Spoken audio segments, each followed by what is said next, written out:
So guys, जैसा कि हमने पिछले एपिसोड में देखा कि मंकी किंग गुस्सा होकर सभी जानवरों को मारने लगा था, तभी जानवरों का साथ एक ड्रैगन और यूनशी ने दिया। क्योंकि ड्रैगन मंकी किंग से बदला लेना चाहता था, शियाओ ने मंकी लिक्विड पीकर नॉर्वे स्वर्गीय पद के रास्ते को खोल दिया था। मंकी ने जब शियाओ पर हमला किया तो लिंगर और शियाओ ने मिलकर उन्हें मारकर वहाँ से भगा दिया था। ये देखकर मंकी किंग ने अपने आप को बड़ा किया और शियाओ समेत सभी पर एक बड़ी चट्टान से हमला करने वाला था। अब हम देखते हैं कि शियाओ के पैर जमीन पर चिपक रहे थे, तभी उसकी मदद खजाने ने की, जिसे उसने अपने सर पर लगाया था। मगर शियाओ को इस बात का पता नहीं चलता। ड्रैगन मंकी किंग के हमले को रोकने के लिए चट्टान को तोड़ने की कोशिश करता है, मगर ऐसा नहीं कर पाता और यूनशी से कहता है कि तुम भी उस पर जल्दी से वार करो ताकि हम मिलकर इस पावरफुल हमले को रोक सके। शी भी उनकी मदद करने लगता है, मगर कोई भी उस हमले को रोक नहीं पाता। शियाओ मंकी किंग को रोकने के लिए आत्मा की तलवार से हमला करता है। इस वजह से मंकी किंग की पावर कम होती है और जानवर मिलकर मंकी किंग के हमले को रोक लेता है और वो चट्टान टूट जाती है। ड्रैगन मंकी किंग पर हमला करने लगता है। मौके का फायदा उठाकर शियाओ वहाँ से भागने लगता है, मगर मंकी किंग उसे देख लेता है और अपने भाले से उस पर हमला करता है। यूनशी, शी और बाकी के जानवर मिलकर पीच के पेड़ को अपनी पावर से जमीन से निकालकर उनके फल को लेने लगते हैं। तभी शियाओ शी के तोड़े गए फल को एक थैली में भरकर वहाँ से भागने लगता है। ये देखकर शी शियाओ पर हमला करता हुआ उसे नीचे गिरा देता है। मंकी किंग ड्रैगन को मार देते हैं और अपनी पावर से सभी से पीच ट्री छीन लेते हैं और सभी से कहते हैं कि अभी एक ट्री और बचा है, जल्दी से उसे मुझे दे दो। और गुस्से में ब्लेड पावर का इस्तेमाल करके सभी पर वार करते हैं। ये देखकर शियाओ भागने लगता है। तभी लिंगर वहाँ आती है और टेलीपोर्टेशन की मदद से शियाओ को बचा लेती है और अपने साथ जादुई कालीन पर बिठा लेती है। दूसरी तरफ तियान बेदवान पर्वत से बाहर निकलने वाले रास्ते पर पहुंच जाता है, मगर मंकी किंग आकर वहां से बाहर जाने वाले जानवरों को मारने लगते हैं और सभी से कहते हैं कि तुम सब मेरे साथ बेदवान पर्वत पर रहो और अपने साथियों के साथ रास्ता रोककर वहीं खड़ा होते हैं। लिंगर शियाओ से कहती है कि बेदवान पर्वत का गेट थोड़ी देर के लिए खुलता है, अगर हम बाहर नहीं निकले तो हमें यहाँ सैकड़ों साल तक बंद रहना होगा। तभी वहाँ अग्नि सम्राट की आत्मा आती है। वो मंकी किंग से कहती है कि तुम अपने काम को बंद करो। ये सुनकर लिंगर शियाओ से कहती है कि वो मेरे पापा है जो मुझे लेने आए हैं। मंकी किंग अग्नि सम्राट से कहता है कि बाहर की दुनिया में तुम्हारी बहुत इज्जत है, लेकिन तुम बेदवान पर्वत की छोटी सी दुनिया में नहीं आ सकते। तुम मेरा कुछ नहीं कर सकते हो और अगर तुम मुझे मारना चाहते हो तो तुम मेरे पास आओ। सम्राट कहते हैं कि मैं तुम्हारी इच्छा जरूर पूरी करूंगा। मंकी किंग कहता है कि तुम ऐसा मत सोचो कि बेदवान पर्वत को हरा सकते हो।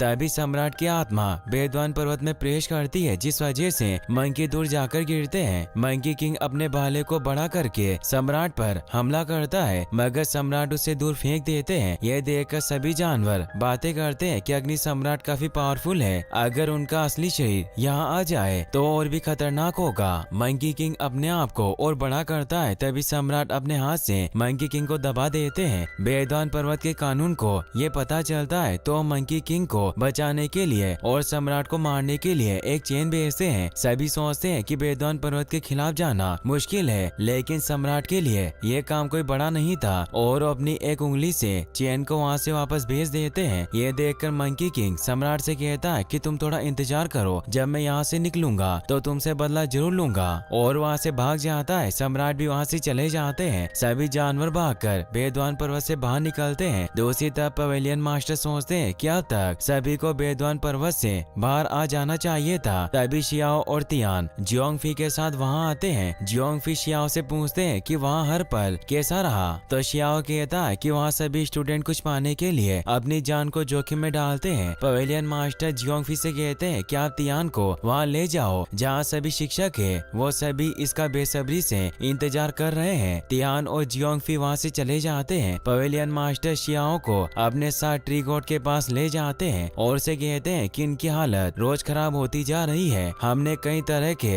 हथकंडे अपनाकर ट्री गॉड को जगाए रखने की कोशिश की है। शियाओ कहता है कि मैं यौवन के झरने की दिव्य रेत को लाया हूँ, मैंने ट्री गॉड को बचाने के लिए अपना बेस्ट दिया है। मास्टर कहते हैं कि यौवन का झरना ही अब हमारी आखिरी उम्मीद है, मुझे भी कुछ तैयारियां करनी है, तब तक तुम दिव्य रेत का ध्यान रखो। शियाओ कहता है कि ठीक है, मैं किसी को भी अपनी चीज चुराने नहीं दूंगा। पवेलियन मास्टर कहते हैं कि तुम्हें शस्त्र पवेलियन में जाकर कुछ सीखने की जरूरत है, जल्दी रेगिस्तानी क्षेत्र केओस में होगा। शियाओ पूछता है कि डेजर्ट क्षेत्र में कई सारे पावरफुल लोग होंगे जो परेशान करने की हिम्मत कर सकते हैं। पवेलियन मास्टर कहते हैं कि मुझे उम्मीद है कि ब्यूटन पवेलियन इस केओस से बच सकता है। दूसरी तरफ मुयान ध्यान में होते हैं और किंग फेंग अपने पावर का इस्तेमाल करना सीख रहा होता है। तभी शियाओ वहाँ आता है और किंग फेंग से कहता है कि तुम्हारी ट्रिक काफी अच्छी है। लगता है कि जब मैं यहाँ नहीं था तब तुमने काफी मेहनत की और अपने आप को मजबूत किया। किंग फेंग और माओ कियो उसे देखकर खुश होते हैं। किंग फेंग उसे कहता है कि तुम मुझे बिना बताए बेदवान पर्वत पर चले गए, तुम्हें कहीं चोट तो नहीं लगी? तो शियाओ कहता है कि बेदवान पर्वत एक खेल के मैदान की तरह है, लेकिन तुम अभी अभ्यास करो। शियाओ दौड़कर मुयान के पास जाकर उन्हें एक बोतल देता है और कहता है कि मैं ये तुम्हारे लिए लाया हूँ। मुयान उस बोतल को अपने पास रख लेते हैं और शियाओ से कहते हैं कि तुम बेदवान पर्वत से आए हो तो आम लोगों की तरह क्यों रह रहे हो? उन्हें पता चलता है कि शियाओ ने नया स्वर्गीय रास्ता खोल दिया तो उसे कहते हैं कि तुमने मुझे निराश नहीं किया। शियाओ बताता है कि वो यौवन की दिव्य रेत भी लेकर आया है। मुयान पूछते हैं कि जो तुम तलवार लेने गए थे उसका क्या हुआ? शियाओ कहता है कि मैं तलवार को लेकर आया हूँ, उस भूत के हाथों में मरना नहीं चाहता था और आपने कुछ दिनों तक किंग फेंग का ध्यान रखा और उसे ट्रेनिंग दी, उसके लिए भी आपका धन्यवाद। मुयान कहते हैं कि डेजर्ट क्षेत्र में केओस होगा, इसीलिए तुम्हें कठिन समय में जिंदा रहने के लिए अपनी पावर पर भरोसा करना होगा। शियाओ कहता है कि आपने और पवेलियन मास्टर ने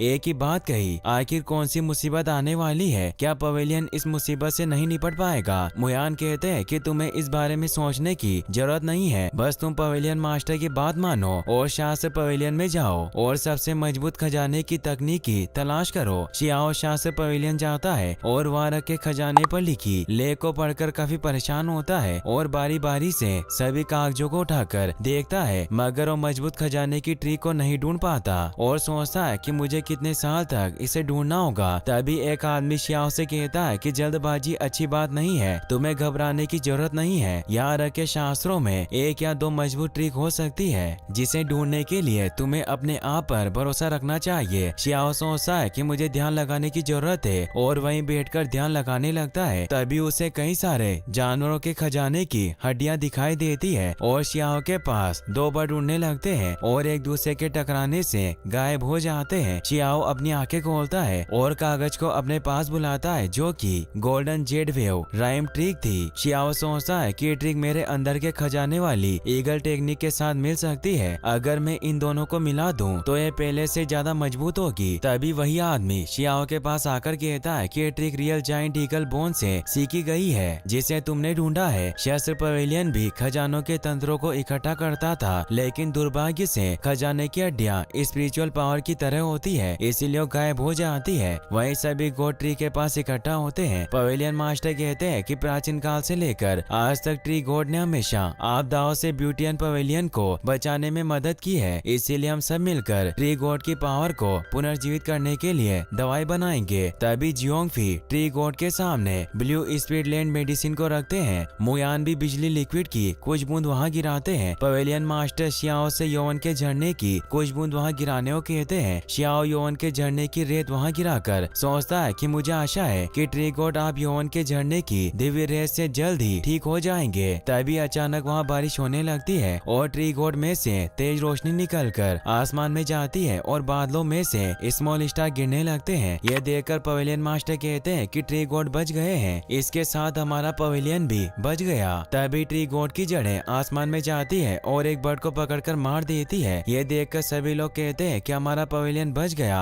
और काफी खुश होते हैं। मगर ये एपिसोड यहीं पर खत्म हो जाता है। गाइस, अगर आपको वीडियो अच्छा लगा हो तो इस वीडियो का 5K लाइक हम जल्दी पूरा कर दे और हम 50K के बहुत करीब है, इसीलिए सब्सक्राइब करना ना भूलें। Thanks for watching.